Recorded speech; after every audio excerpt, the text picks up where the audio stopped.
আমি অবশ্যই তোমাদেরকে পরীক্ষা করব, কিছুটা ভীতি, ক্ষুধা এবং জানমাল ও ফলফলাদের স্বল্পতার মাধ্যমে, আর তুমি ধৈর্যশীলদের সুসংবাদ দাও। আমাদের রব এই আয়াতটিতে খুব গুরুত্ব সহকারে, খুব জোর দিয়ে বলেছেন যে তিনি অবশ্যই আমাদেরকে পরীক্ষা করবেন। অর্থাৎ এই বিষয়ে কোনো সন্দেহ নেই যে তিনি আমাদেরকে পরীক্ষা করবেনই করবেন। তিনি আমাদের পরীক্ষা অবশ্যই নেবেন। এখন প্রশ্ন হচ্ছে কি দিয়ে?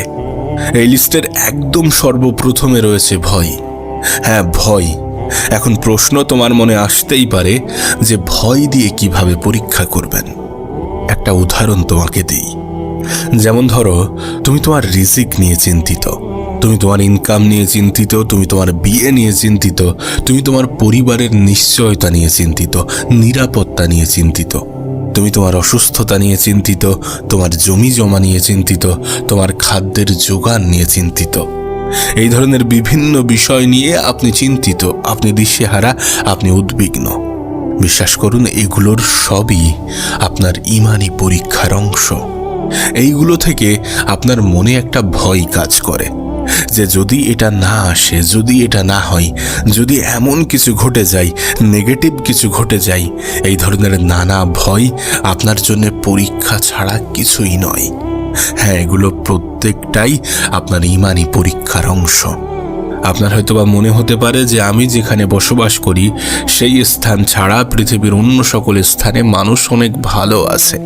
আপনার হয়তোবা মনে হতে পারে যে আমি যে দেশে থাকি সেই দেশ ব্যতীত অন্য সকল দেশের মানুষ ভালো আছে, সুখে আছে, শান্তিতে আছে, সুন্দরভাবে জীবন কাটাচ্ছে। কিন্তু প্রকৃত অর্থে বাস্তবতা এমনটা নয়।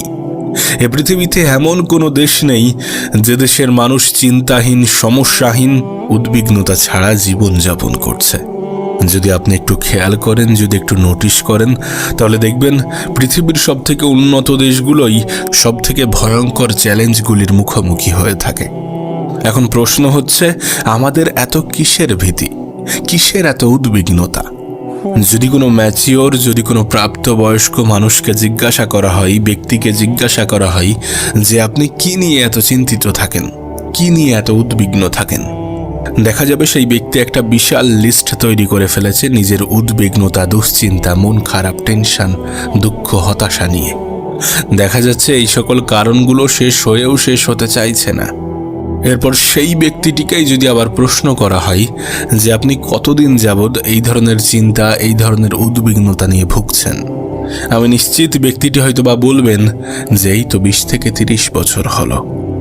আচ্ছা, যদি প্রশ্নটা আপনাকে করি, যদি আপনাকে জিজ্ঞাসা করি যে আপনি কতদিন যাবৎ এই ধরনের সমস্যায় ভুগছেন, কতদিন যাবৎ দুশ্চিন্তা, মন খারাপ, উদ্বিগ্নতা, এই ধরনের সমস্যা নিয়ে ভুগছেন, তাহলে আপনার উত্তর কি হবে?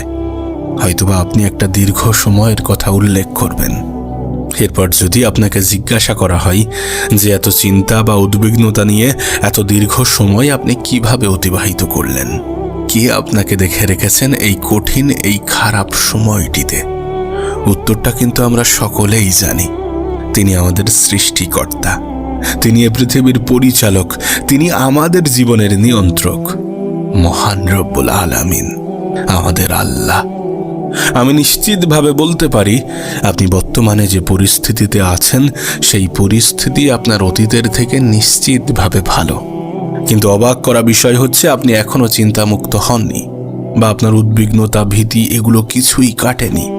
তবে একবার ভেবে দেখুন, যখন আপনার কিছুই ছিল না তখনও আপনি উদ্বিগ্ন ছিলেন, তখনও আপনি মন খারাপ করতেন।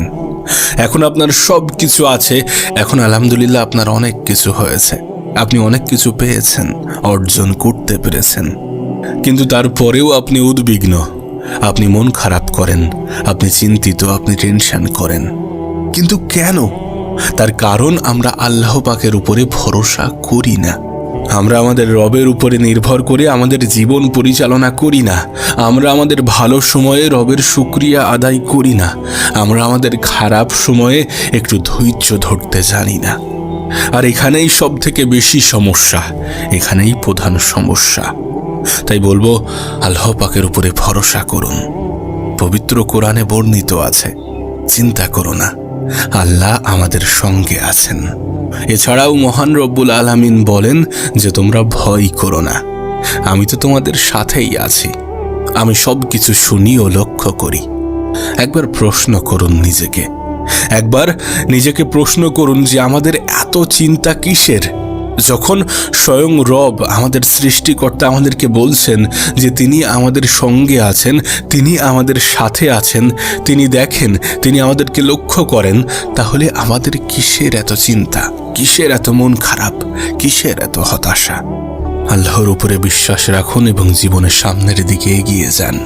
মনে রাখবেন, জীবনের প্রতিটা ক্ষেত্রে, প্রতিটা সময়ে, প্রতিটা মুহূর্তে আমাদের যে ইমানি পরীক্ষার মুখোমুখি হতে হবে, সেগুলোর সবই আল্লাহর নিকটবর্তী হওয়ার পথ।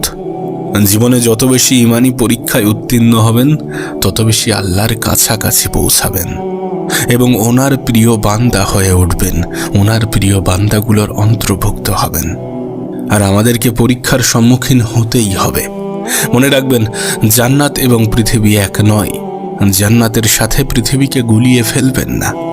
এটা জান্নাত নয় যে আপনি সর্বমুহূর্তে সবসময় ভালো থাকবেন। জীবনের প্রতিটা মুহূর্ত, প্রতিটা সময় একইভাবে কাটবে না। মহান রব্বুল আলামিন পবিত্র কোরআনের শুরুর দিকেই উল্লেখ করে দিয়েছেন যে তিনি আমাদেরকে পরীক্ষা করবেন। তিনি আমাদের অবশ্যই পরীক্ষা করবেন, মাঝে মাঝে একটু ভয় দেখিয়ে, মাঝে মাঝে একটু ক্ষুধা দিয়ে, মাঝে মাঝে একটু অর্থ কষ্ট দিয়ে, মাঝে মাঝে ক্ষুধা এবং অর্থ কষ্ট উভয় দিয়েই, কিন্তু পরীক্ষা আমাদেরকে দিতেই হবে, পরীক্ষার সম্মুখীন আমাদেরকে হতেই হবে। আমরা যদি সত্যি রবের প্রতি ঈমান আনি, আমরা যদি সত্যি আল্লাহর উপরে ভরসা করি, আল্লাহর উপরে বিশ্বাস রাখি, তাহলে আমাদের এটা অ্যাকসেপ্ট করতে হবে, আমাদের এটা মানতেই হবে। আপনি হয়তোবা অনেক অর্থের মালিক, অনেক সম্পদের মালিক, কিন্তু আল্লাহ পাক নিমেষেই সেই সম্পদ, সেই অর্থ কেড়ে নিতে পারেন। হতে পারে আপনি চুরি বা ডাকাতির শিকার হলেন, বাসায় আগুন লেগে গেল, অথবা ভূমিকম্পে আপনার বাড়ি ভেঙে তছনছ হয়ে গেল। আপনি হয়তোবা ভাবছেন, এগুলো কি হলো? আমার এত কষ্টের সম্পদ নিমেষেই তছনছ হয়ে গেল, আমার সাথেই কেন হলো? আমার জীবনেই কেন হলো? আমিই বা কেন? এই সকল প্রশ্নের উত্তর আপনাকে একটু আগেই দিয়েছি। তাই এগুলো নিয়ে বেশি চিন্তা করা অহেতুক সময় নষ্ট ছাড়া আর কিছুই নয়। কেউ যদি আপনাকে বলে থাকে যে আপনি অনেক সম্পদের মালিক, সুন্দর বাড়ি আছে, সুন্দর গাড়ি আছে, খুব আরামে জীবনযাপন করছেন, আর এগুলোর অর্থ আল্লাহ পাক আপনার উপরে খুশি, তবে এই ধারণা সবসময় ঠিক নয়। এই ধারণা সম্পূর্ণরূপে ঠিক নয়। অনেক সময় আমাদের আল্লাহ আমাদেরকে সম্পদ দিয়ে পরীক্ষা করেন, আবার অনেক সময় আমাদেরকে সেই সম্পদ কেড়ে নিয়ে। আর এই পরীক্ষার জন্যই আমাদেরকে পৃথিবীতে পাঠানো হয়েছে। তাই পরীক্ষা তো দিতেই হবে। মনে রাখবেন, আপনি হয়তোবা বিপদের মধ্য দিয়ে জীবন কাটাচ্ছেন, আপনি হয়তোবা খারাপ সময়ের মধ্য দিয়ে জীবন কাটাচ্ছেন, আপনার জীবন হয়তোবা কঠিন সময়ের মধ্য দিয়ে অতিবাহিত হচ্ছে, কিন্তু আপনার থেকেও কঠিন সময়ের মুখোমুখি এ পৃথিবীর অনেক মানুষ হয়েছে বা হচ্ছে। আপনার থেকেও খারাপ জীবন এ পৃথিবীতে অনেক মানুষ কাটিয়েছে, কাটাচ্ছে বা কাটাবে। আপনার থেকেও কঠিন পরীক্ষা এ পৃথিবীর অনেক মানুষ দিয়ে চলেছেন। তাই সর্বদা রবের দরবারে শুকরিয়া আদায় করুন।